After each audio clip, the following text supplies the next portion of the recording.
were two unfortunate deaths yesterday after the media bulletin was issued.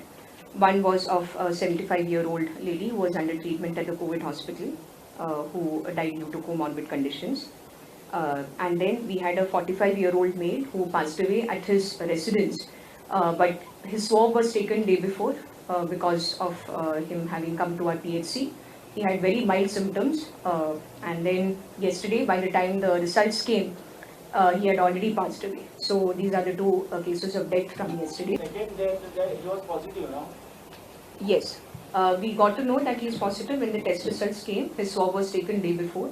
And when our team contacted the family, in the meanwhile, we had also got intimation from the police. It almost happened at the same time. We were contacting for the test result and to ship the person, but by that time, he had passed away.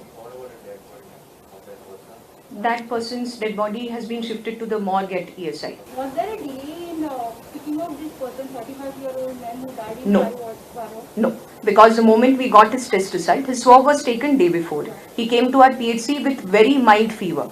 And so his swab was taken because he came with a symptom as such. His swab was taken, but it was not serious enough to admit him. It was just mild fever. His swab was taken, he returned back home. The swab result came the next day, and when our team contacted, there was definitely no delay in intimating the family or in identifying the case. He had a comorbid condition. You see, I wouldn't be able to talk very authoritatively about it.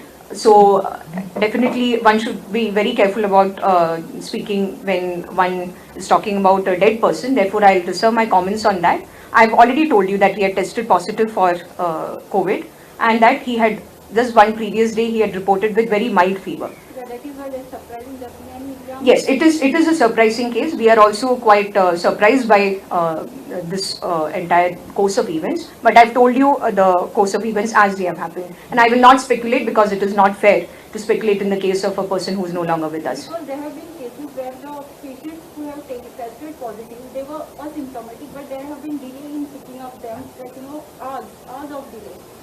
You see, our team is trying their very best to intimate.